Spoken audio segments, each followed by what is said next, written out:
جی صاحب آج اس طرح فادر آف دی نیشن سب سے پہلے اس موقع پہ آپ کیا کہنا چاہیں گے؟ اور کچھ ایسی آئیڈیالوجی والے لوگ ہیں ایک نیریٹو سیٹ کر رہے ہیں اور اس چیز کو بھولتے جا رہے ہیں، کیا کہنا چاہیں گے؟ دیکھیے، سب سے پہلے تو ہم یہ کہیں گے کہ یہ کسی ایک شخص کا قتل اس دن نہیں ہوا تھا 30 جنوری 1948 کو، یہ انسانیت کا قتل ہوا تھا۔ یہ اس دن جو لوگ تھے، یہ اس دن ان لوگوں کا قتل ہوا تھا جو اس گاندھین آئیڈیالوجی کو آگے بڑھا رہے تھے، اور یہ اس آئیڈیالوجی کا قتل تھا جس کے پیروکار نہ صرف ہندوستان میں تھے بلکہ پوری دنیا میں تھے، اور آج بھی ہیں۔ اس لیے ایسی شخصیت کا ماننا، ان کو شرਧਾਂجلی دینا، یہ ہمارا نہ صرف سیاسی فرض ہے بلکہ ہمارا ایک انسانی فرض بھی ہے، تاکہ اس آئیڈیالوجی کو زندہ رکھا جائے، تاکہ اس آئیڈیالوجی پہ زیادہ سے زیادہ خاص طور سے نوجوانوں کو راغب کیا جائے، ان تک بات پہنچائی جائے کہ ہم کس آئیڈیالوجی کے پیروکار ہیں، جس آئیڈیالوجی کو مٹانے کے واسطے ایسے لوگ سامنے آ چکے ہیں، ایسے لوگوں کے ہاتھ میں سکتا ہے جو انگریزوں کے ایک وقت میں مخبر کہلائے جاتے تھے، انگریزوں کے واسطے کام کرنے کی وہ پیروکاری کرتے تھے۔ آج ملک ایسے ہی نفرت پھیلانے والے لوگوں کے ہاتھوں میں جو ہے۔ ہم نے ایک آزادی 1947 میں حاصل کی، ہمیں ایک اور آزادی حاصل کرنی ہے ایسے نفرت پھیلانے والوں سے، تو اس کے واسطے ہمیں اپنے کاڈرز کو، خاص طور سے نوجوانوں کو تیار کرنا ہوگا کہ وہ نہ صرف گاندھین اور نہروین فلسفی اینڈ آئیڈیالوجی کو لے کے میدان میں اتریں،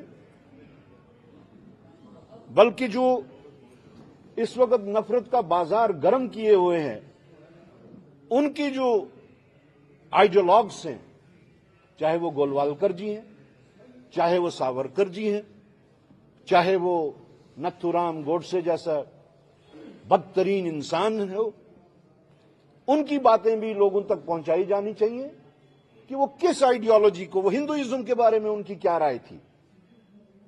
ہم نے آج یہ سوال کھڑا کیا کہ RSS BJP کمبینیشن، وہ یہ بات بتائیں کہ 1948 میں جب نتھو رام گوڈسے نے مہاتما گاندھی جی کی شہادت عمل میں لائی، کیا آج تک انہوں نے نتھو رام گوڈسے کی اس کارروائی کو کنڈیم کیا ہے؟ اور اگر نہیں کیا ہے تو کیوں نہیں کیا ہے؟ ایک سائڈ سے آپ ان کو فادر آف نیشن کہتے ہیں، اور دوسری سائڈ سے وہ شخص کی آپ پوجتے ہیں۔ آپ کو یاد ہوگا کہ بھارتیہ جنتا پارٹی جیسے ہی اقتدار میں آئی تو نتھو رام گوڈسے کے مورتی کے اوپر باضابطہ پھول مالائیں چڑھائی گئی، پھول برسائے گئے، اور اس کے نام پہ ایک مندر بھی تیار کیا گیا۔ تو یہ سب باتیں ہمیں لوگوں تک پہنچانی ہے، ہمیں نوجوانوں تک پہنچانی ہے، تاکہ نوجوان نسل یہ جان جائے کہ جن لوگوں نے نفرت کا بازار کھول کے رکھا ہوا ہے وہ ان کے ہمدرد نہیں، وہ صرف حکومت پہ قابض رہنا چاہتے ہیں، کیونکہ ان کے پاس کوئی اور ایشو نہیں۔ اکنامک پالیسی ان کی فیل، فارن پالیسی ان کی فیل، گروتھ جو ایک GDP گروتھ ہوتی ہے اس میں وہ پیچھے، باقی سڑکیں بنانے سے ہی ملک کی آپ مانیتا نہیں بڑھاتے۔ اس مانیتا کو اگر ہم آج ڈھونڈیں تو ابھی کچھ دن پہلے ہی اس کے بارے میں ڈونلڈ ٹرمپ نے آپ کی کتنی مانیتا ہے اس کا جواب دے دیا ہے۔ ایشو پہ دراصل وقت ایشو پہ بوال مچا ہوا ہے اور کل بھی میروائز عمر فاروق نے روح جو کہ ایم پی ہیں سری نگر سے اور فاروق عبداللہ صاحب نے بھی اس پر کہا, عمر صاحب نے کہا, تو آپ کانگریس کا کیا اسٹینڈ ہے, کیا مانتے ہیں آپ؟ دیکھیے جیسا کہ میں بار بار کہہ چکا ہوں کہ میں کسی لیڈر کے کمنٹ پہ کاؤنٹر کمنٹ نہیں کرنا چاہوں گا, میں اپنی اوپینین دوں گا. میری اوپینین اس میں یہ ہے کہ یہ بھی ایک سسٹینڈ اس نفرت کو آگے بڑھانے کے واسطے ایک سسٹینڈ طریقہ کار ہے. چاہے وقف بورڈ کا جو بل ہے, چاہے یو سی سی ہے, یہ سارے آؤٹ کم ہیں اس نفرت کے ایجنڈا کا, جس نفرت کے ایجنڈا کے تحت یہ پورے ملک میں افراتفری رکھنا چاہتے ہیں. ایک سائڈ سے اگر آپ دیکھیں, آپ دیکھیے minorities as a whole, not only Muslims, آپ دیکھیے دلت سماج کے ساتھ کیا ہو رہا ہے, آپ دیکھیے کرسچن سماج کے ساتھ کیا ہو رہا ہے, آپ دیکھیے کہ کس طریقے سے ایک سسٹینڈ کمپین کے تحت یہ زیادہ سے زیادہ نفرت اور زیادہ سے زیادہ آئسولیشن کی پالیسی اختیار کرتے ہیں. حیرانگی کی بات ہے, یہ کہتے ہیں کہ ہندوؤں کو خطرہ ہے. ایک سائڈ سے آپ کہتے ہیں کہ مسلمان مائنارٹی میں ہیں, 17 کروڑ ہیں. 140 کروڑ کے ملک میں آپ جب یہ کہتے ہیں کہ مائنارٹی سے میجورٹی کو خطرہ ہے, تو یہ آپ کی نہ کہ صرف ویکنیسز کو درشاتا ہے بلکہ آپ کے نفیریس ڈیزائنز کو بھی درشاتا ہے. تو میرے خیال میں یہ it is an outcome of that nefarious design جو آج سے 70-75 سال پہلے بلکہ 100 سال پہلے ان کے پوروجوں نے ڈرافٹ کیا تھا, اور آج ان کا ماننا ہے کہ آج نہیں تو کبھی نہیں, ابھی نہیں تو کبھی نہیں. تو یہ اس ابھی نہیں تو کبھی نہیں کے اس منصوبے کے تحت پہلے کبھی ہوا کرتا تھا کھیلو انڈیا, آج کھودو انڈیا شروع ہو گیا.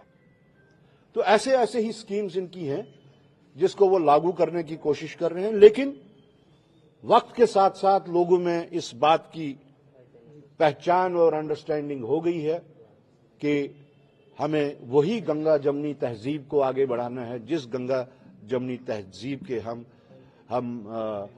یہ حقدار ہیں. Thank you. سوال یہ ہے کہ میروائز عمر فاروق نتیش کمار اور چندر بابو نائیڈو کا دروازہ کھٹکھٹا رہے ہیں.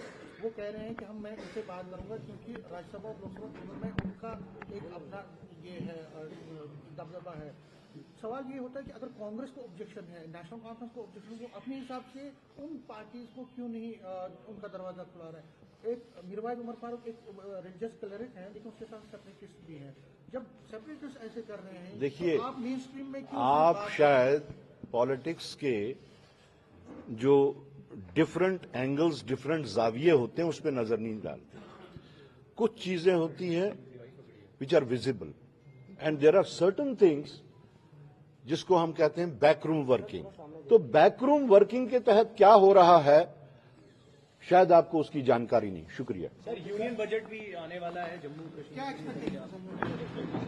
یونین بجٹ جیسے ابھی تک فلاپ شو ہوتا رہا ہے, ہمیں نہیں کوئی ایسی امید کہ وہ اس بار کا یونین بجٹ جو ہے وہ کوئی ایسے میریکلز کرے گا کہ یہاں کی جی ڈی پی کو بھی کنٹرول کرے, یہاں کے انفلیشن کو بھی کنٹرول کرے, یہاں کے ان ایمپلائمنٹ کو بھی کنٹرول کرے, یہاں کے ہیلتھ کنڈیشن کو کنٹرول کرے, یہاں کی بگڑتی ہوئی جو ویوستھا ایجوکیشن کی ہے اس کو کنٹرول کرے. تو یہ بیسک جو ویلفیئر میجرز ہیں ابھی تک ان پچھلے 9-10 سالوں میں بی جے پی اگر نہیں کنٹرول کر پائی تو اس نئے بجٹ سے کون سا میریکل ہم ایکسپیکٹ کر سکتے ہیں. انف پلیز. پی ڈی پی آروپ لگا رہی ہے لگاتار سرکار پہ کہ انہوں نے کلائم ڈاؤن کیا ہے اور اپنا اسٹینڈ جو ہے سافٹن کیا ہے سینٹر کے پرتی. کیا Congress I have already said that I am in a habit of not commenting on any leader's comments. Whatever is my opinion, I can give you that, but I won't comment on anyone's. Are you still in an alliance? Of course we are in alliance. Who said we are not? Are you trying to push us out?